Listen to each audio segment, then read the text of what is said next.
ओम श्री परमात्मने नमः। ओम श्री गुरुभ्यो नमः। ओम श्री ऋषिभ्यो नमः। सर्वेभ्यो नमः। देववाणी संस्कृतम यूट्यूब चलदृश्यम प्रति भवताम भवतीनां च हार्दम स्वागतम। मित्रों, आज हम त्रैमासिक संस्कृत शिक्षणम की कक्षा संख्या 74 को पढ़ने जा रहे हैं। आइएगा मित्रों, आज हम नियम 78 को पढ़ेंगे। 77 नियम मैंने आपको पढ़ा दिए हैं और कुछ प्रत्ययों को भी मैंने आपको गत कक्षा में, ये तुमुन प्रत्यय है, आपको पूरी कक्षा में तुमुन प्रत्यय की सीरीज आपको बताई थी। काफी धातुओं से तुमुन प्रत्यय का अभ्यास मैंने करा दिया है। ठीक है, अब मित्रों आगे हम आज चलेंगे। हमारा नियम है 78वां नियम, ध्यान देंगे। नियम हमारा ये है 78वां, 78।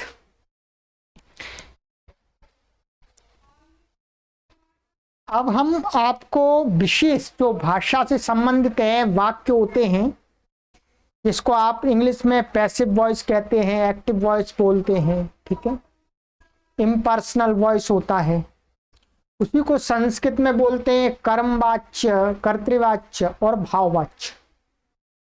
उसके बारे में थोड़ी सी चर्चा करेंगे। और ये प्राथमिक स्तर का कोर्स तैयार हो रहा है। इस वाच्य की विशेष चर्चा आपको सेकंड लेवल वाले कोर्स में आपको कराई जाएगी। ठीक है, तो आइएगा वाच्य के बारे में हम आज समझते हैं कि संस्कृत भाषा में कितने वाच्य होते हैं, कौन कौन से वाच्य होते हैं। आइएगा, ये आप देखेंगे, यहां मैंने लिखा हुआ है, अपनी नोटबुक को तैयार कर लीजिएगा और साथ में लिखते भी जाइएगा और समझने का प्रयास कीजिएगा। सबसे पहले लिखना है आपको कि संस्कृत भाषा में 3 वाच्य होते हैं। संस्कृत भाषा में 3 वॉइस होते हैं, 3 वाच्य कहते हैं। नंबर 1 होता है कर्तृवाच्य और नंबर 2 होता है कर्मवाच्य, ठीक है, और नंबर 3 होता है भाववाच्य। जो मैंने लिखा हुआ है कर्तृवाच्यम, भाव, कर्मवाच्यम और भाववाच्यम, ये आप लिख सकते हैं, लिखिएगा इसको। ठीक है, अभी तक हम जो वाक्य बना रहे थे, ये भी बता दें, जितने भी हमने पहली कक्षा से आज तक जितनी भी कक्षाएं पढ़ाई हैं, उन कक्षाओं में जितने भी वाक्य निर्माण किए हैं, वो सारे वाक्य कौन से थे? कर्तृवाच्य के थे, एक्टिव वॉइस के।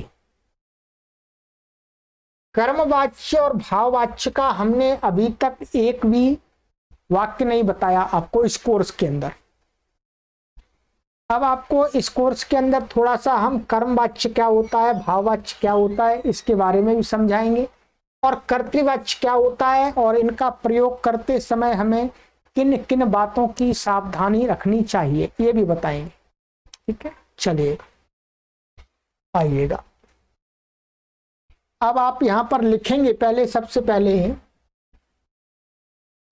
नंबर 1, धातुएं 2 प्रकार की होती हैं।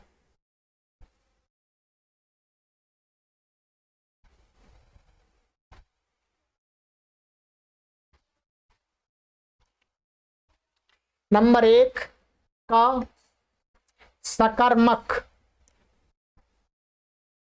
ख अकर्मक।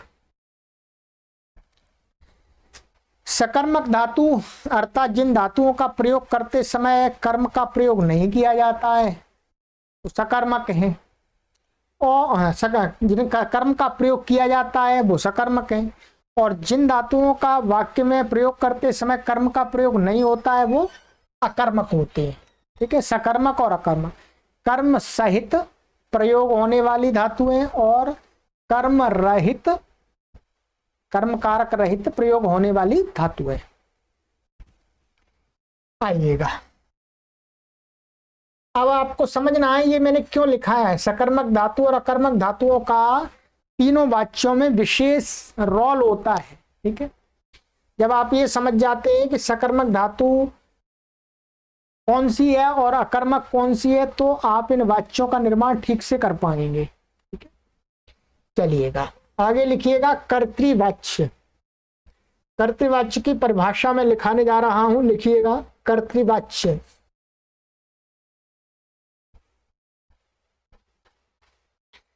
सकर्मक प्लस अकर्मक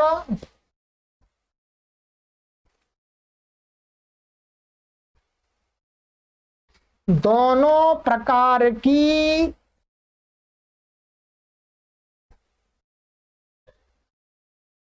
धातुओं से होता है।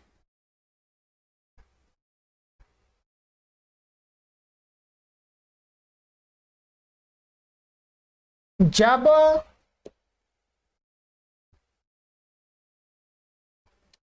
कर्तृवाच्य सकर्मक धातु से होता है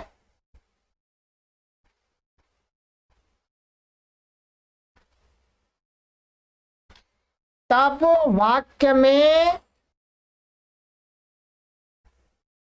कर्ता में प्रथमा विभक्ति,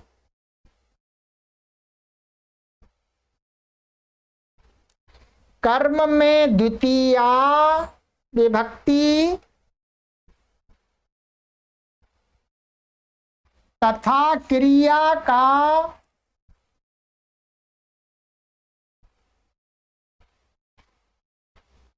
वचन एवं पुरुष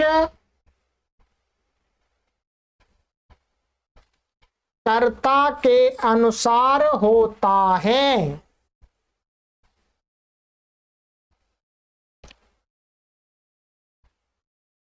तथा अकर्मक धातुओं से होने पर कर्ता में प्रथमा,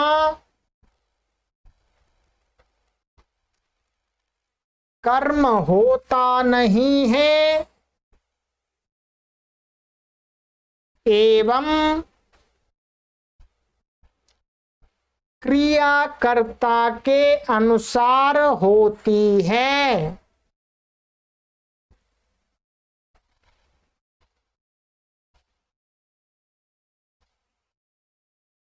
जैसे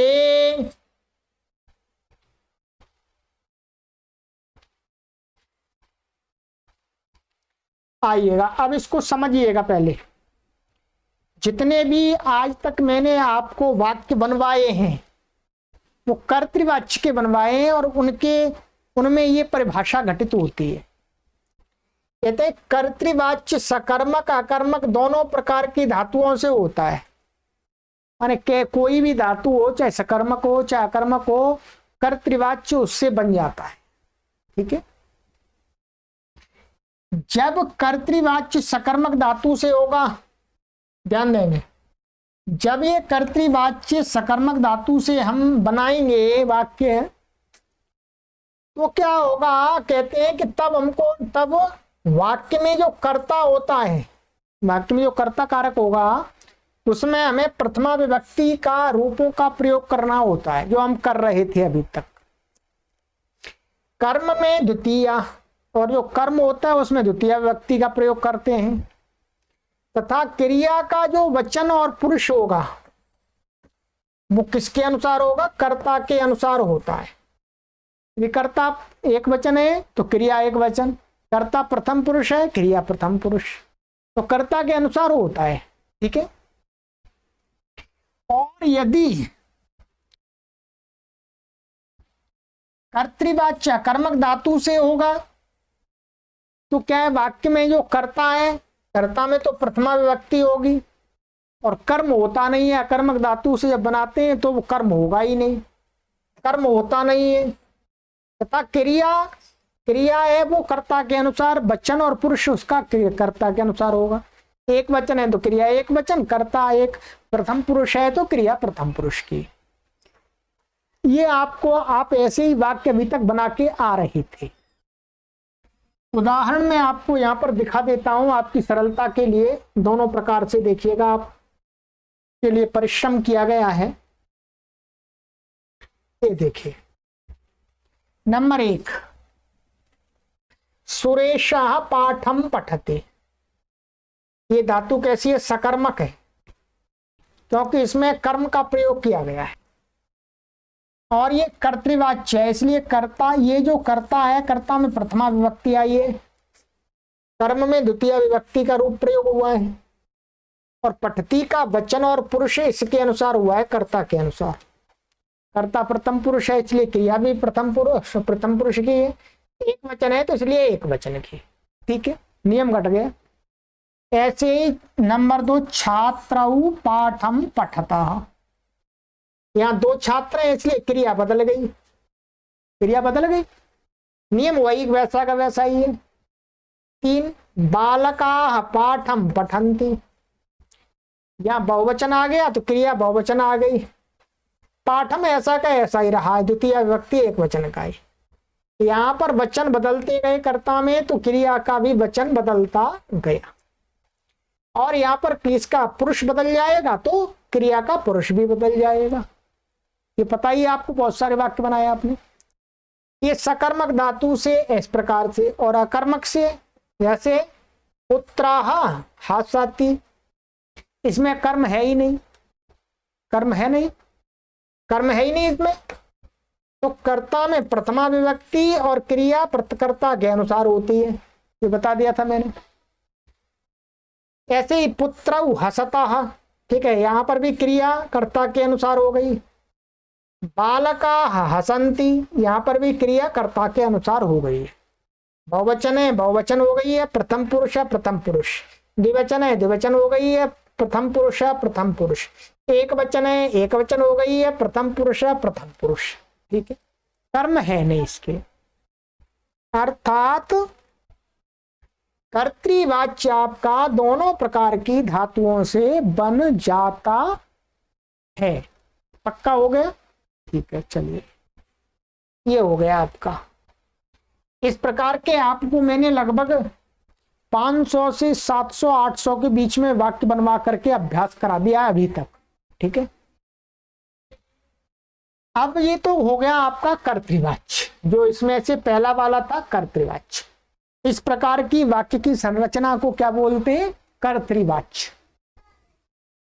अब आना है कर्मवाच्य। कर्मवाच्य में थोड़ा सा अलग डिफरेंट वाक्य बनता है, आप प्रैक्टिस करेंगे धीरे धीरे आ जाएगा, घबराने की आवश्यकता नहीं है, आप नियम समझ जाएंगे तो सारा कुछ हो जाएगा। ठीक है, अब लिखिएगा कर्मवाच्य का, लिखिए कर्मवाच्य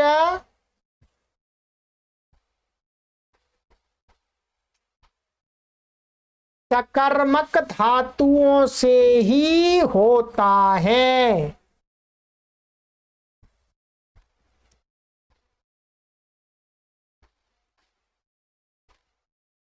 कर्मवाच्य के कर्ता में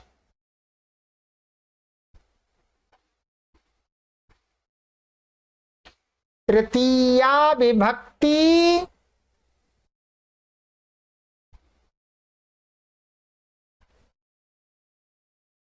कर्म में प्रथमा विभक्ति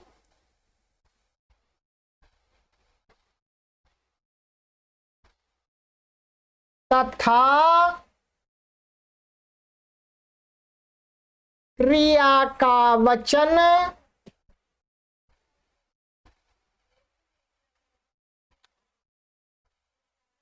तथा पुरुष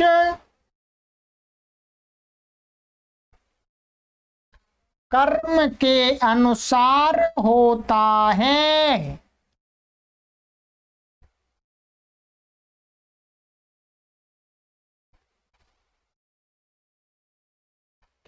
तथा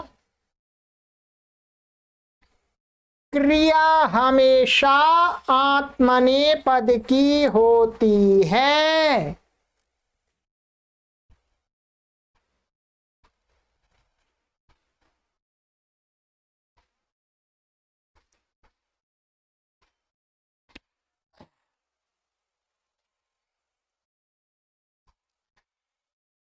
चलिएगा, समझने का प्रयास कीजिएगा। ये ध्यान रखना है कि जो कर्म वाच्य होता है वो सकर्मक धातुओं से ही होता है, अकर्मक धातुओं से कर्मवाच्य नहीं होता है। ये नियम लग गया पक्का। कर्मवाच्य में की जब करते हैं तो उसका जो कर्ता होता है वाक्य में, कर्मवाच्य में जो कर्ता होगा उसमें तृतीय विभक्ति का प्रयोग किया जाता है। ध्यान देंगे, कर्ता होगा पहले प्रथमा का कर रहे तब तृतीया का प्रयोग होगा, और जो कर्म होगा कर्म में प्रथमा विभक्ति होगी। पहले द्वितीय हो रही थी, कर्म वाच्य में होती है प्रथमा। कर्ता में तृतीया, कर्म में प्रथमा। और तथा क्रिया का जो वचन होगा और पुरुष होगा वो कर्ता के अनुसार नहीं होगा। किसके अनुसार होगा? कर्म के अनुसार। कर्म यदि प्रथम पुरुष है तो क्रिया प्रथम पुरुष, कर्म यदि मध्यम पुरुष है क्रिया मध्यम पुरुष होगी, कर्म यदि उत्तम पुरुष है तो क्रिया भी उत्तम पुरुष होगी, और कर्म एक वचन है तो क्रिया भी एक वचन, द्विवचन है कर्म तो द्विवचन क्रिया, बहुवचन कर्म है तो बहुवचन क्रिया। कर्ता कैसा भी बना रहे, कर्ता से कोई अंतर नहीं आएगा, भेद नहीं आएगा। ठीक है। साथ में एक और ध्यान रखना है कि हमेशा इसका जो धातु का रूप चलाते हैं वो हमेशा हर धातु का आत्मनेपद में बन जाता है। क्या बन जाता है? आत्मनेपद में। पहले जो धातु है जो कर्तृवाच्य में तो ऐसा होता है, जो धातु परस्मयी पदी है उनका परस्मयी पद रूप होता है, जो आत्मनेपदी है उसका आत्मनेपद रूप होता है। परंतु कर्मवाच्य में नियम क्या लगा दिया कि कोई ऐसी भी धातु हो सब में आत्मनेपद का प्रयोग करना पड़ता है। ये दो तीन बातें आपको ध्यान रखनी है बस। ठीक है, बस और कुछ नहीं। देखिएगा यहां पर आपके लिए अभी जो इसका रूप बनाना है वो थोड़ा सा कठिन होगा, मैं तरीका बताऊंगा आपको आगे। ठीक है, आगे की कक्षा में बताऊंगा, अभी केवल आपको उदाहरण समझने हैं केवल। ठीक है, यहां मैंने लिखा जैसे सुरेशेन पाठः पठ्यते। ठीक है, देखिएगा इसका अर्थ है सुरेश के द्वारा पाठ पढ़ा जाता है। हिंदी में इसका अर्थ हम द्वारा करते हैं, इंग्लिश में बाई लगा के कर्ता से पहले जो डूअर होता है उससे पहले बाई लगाते हैं पैसिव वॉइस में। ठीक है, यहां क्या होता है? कर्ता में तृतीया लग गई, और ये कर्म है पाठ, पाठ इसमें प्रथमा हो गई, और इसका जो ये आत्मनेपद हो गया। पठ धातु कैसी है? वैसे परस्मयी पदी, परंतु कर्मवाच्य में प्रयोग हो रही है इसलिए आत्मनेपदी बन गई।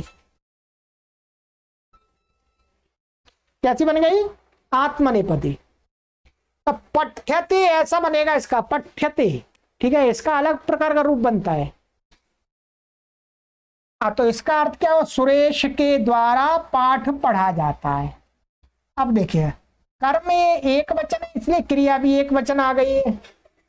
कर्मवाच्य आत्मनेपद होकर के इसमें सेवते के समान रूप चलता है, परंतु बीच में यह आ जाता है क्रिया रूप में। ठीक है, तो पाठा पठ्यते, तो सुरेश में तृतीया हो गई, सुरेश के द्वारा पाठ पढ़ा जाता है। तो इसके अनुसार इसमें कर्म के अनुसार विभक्ति हुई है, वचन और पुरुष है। ये प्रथम पुरुष है, ये भी प्रथम पुरुष, ये एक वचन है तो ये भी एक वचन।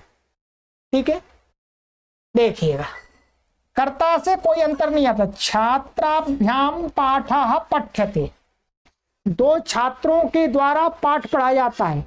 यहां दो वचन हो गया परंतु ये क्रिया एक वचन ही है। क्या है, क्रिया एक वचन ही है। क्यों?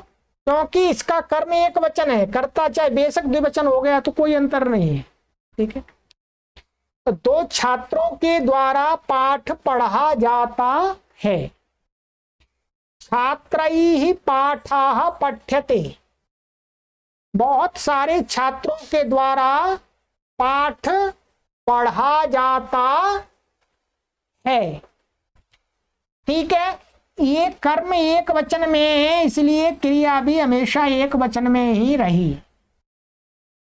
कर्ता बदलता रहा, कोई अंतर क्रिया पर नहीं आता है कर्मवाच्य में कर्ता के बदलने से। मैं और आपको उदाहरण आगे दिखाता हूं जिससे एकदम आपको स्पष्ट कर दूंगा। ठीक है,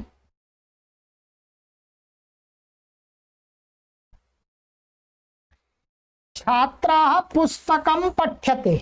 अब देखिएगा, छात्र पुस्तक को पढ़ता है, ये क्या है, नपुंसकलिंग है। नपुंसकलिंग में प्रथमा विभक्ति और द्वितीय विभक्ति में समान रूप बनता है, गृहम के समान।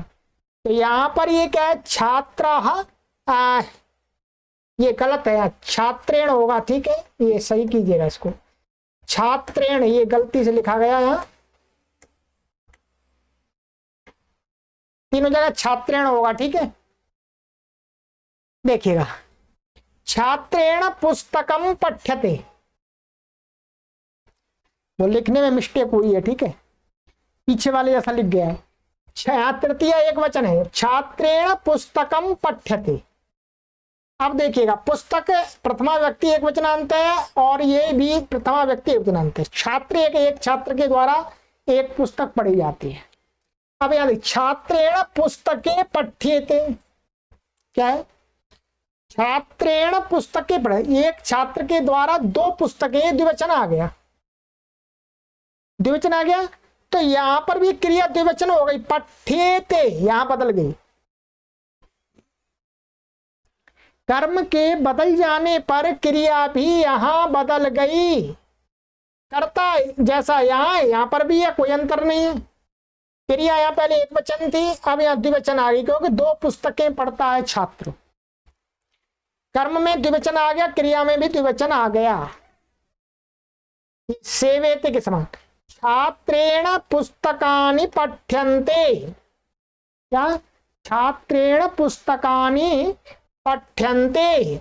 अब देखिए, छात्र के द्वारा, एक छात्र के द्वारा बहुत सारी पुस्तकें पढ़ी जाती हैं, तो यहां पर बहुवचन आ गया, तो यहां पर भी बहुवचन आ गया। क्लियर है, एकदम साफ स्पष्ट है। ठीक है, अर्थात कर्म का प्रभाव क्रिया पर सीधा सीधा हो रहा है कर्मवाच्य में। ठीक है, और देखिएगा, अब यहां पर समझने का प्रयास कीजिएगा। अभी तो ये वचन का मैंने दिखाया था, पुरुष कैसे बदल जाता है क्रिया का। मया साह दृश्यते, ये दृश्य धातु का है, दृश्यते मतलब देखा है। मेरे द्वारा वह देखा जाता है, क्या, मेरे द्वारा वह देखा जाता है। कर्ता कौन है, मैं, तृतीया का हो गया। कर्म कौन है, वह, तो तत्काल पुल्लिंग में सहा आ गया, प्रथमा एक वचन। क्रिया इसके अनुसार हो गई कि प्रथम पुरुष है, एक वचन है, तो एक क्रिया भी प्रथम पुरुष एक वचन हो गई। ठीक है, और देखिएगा, त्वया छात्राः दृश्यते, तुम्हारे द्वारा छात्र को देखा जाता है। यहां पर मध्यम पुरुष करता है, कर्ता में तृतीया हो गई। कर्म प्रथम पुरुष है, एक वचन है, क्रिया भी प्रथम पुरुष एक वचन है। ठीक है, तुम्हारे द्वारा एक छात्र को देखा जाता है। अब देखिएगा, त्वया अहम दृश्ये, यहां पर अंतर समझिएगा। ये कर्ता है, कर्ता में तृतीया हो गई। यहां पर कर्म क्या है, ये अहम, यहां कर्म है उत्तम पुरुष, एक वचन उत्तम पुरुष, इसलिए प्रथमा विभक्ति हो गई इसमें अहम। और इसका जो रूप चलेगा, अब ये चलेगा उत्तम पुरुष का, दृश्य सेवे के समान। तुम्हारे द्वारा मुझे देखा जाता है, माने तुम मुझे देखते हो, ये अर्थ है। तो देखिए, क्रिया यहां पर ये उत्तम पुरुष की आ गई है, उत्तम पुरुष एक वचन की, दृश्य, क्या, दृश्य। तो त्वया अहम दृश्ये, और अंतिम वाक्य देखिएगा नीचे आइएगा,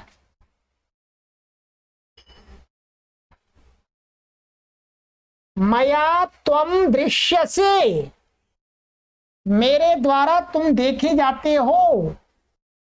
यहां पर करता है उत्तम पुरुष का, कर्म क्या है, मध्यम पुरुष का एक वचन, तो कर्म के अनुसार क्रिया होगी दृश्य से।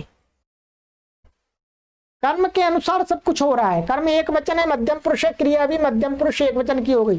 जैसे से वसे वैसे ही दृश्य से। इस बात को आपको कर्म वाच्य में पूरी प्रकार अच्छी प्रकार से समझ लेना है मित्रों।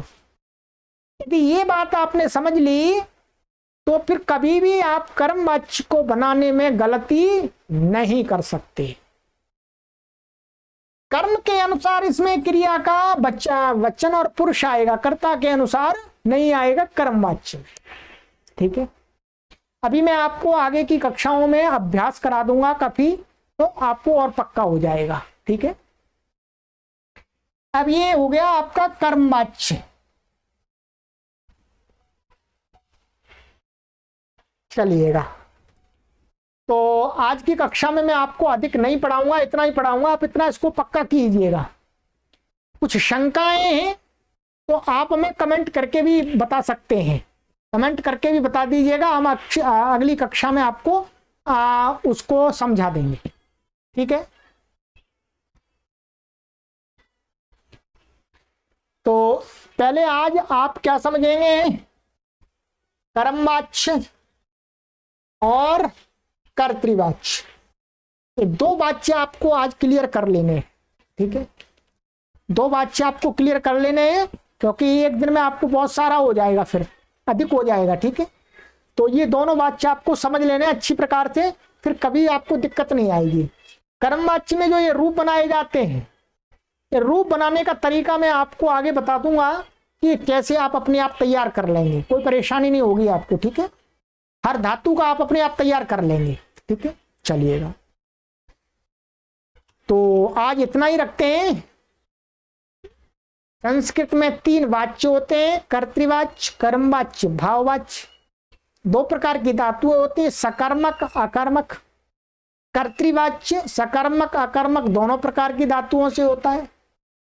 कर्मवाच्य केवल सकर्मक धातुओं से ही होता है। भाववाच्य आपको आगे की कक्षा में पढ़ाएंगे। ठीक है, चलिएगा, अभ्यास कीजिएगा, अभ्यास से आपको अच्छा समझ में आएगा, अभ्यास से ही आपकी संस्कृत भाषा में गति बनेगी। कक्षाओं में जो पढ़ाया जाता है वो तो केवल आपको समझाने के लिए पढ़ाया जाता है। यदि आपको अच्छी गति भाषा में करनी है तो आपको बहुत अभ्यास की आवश्यकता है। कोई गुरु उसमें वो नहीं कर सकता, गुरु सहायता कर सकता है, अभ्यास तो आपको करना है। ठीक है, चलिएगा, अभ्यास कीजिएगा, आगे की कक्षा में मिलते हैं। सर्वेभ्यो नमः।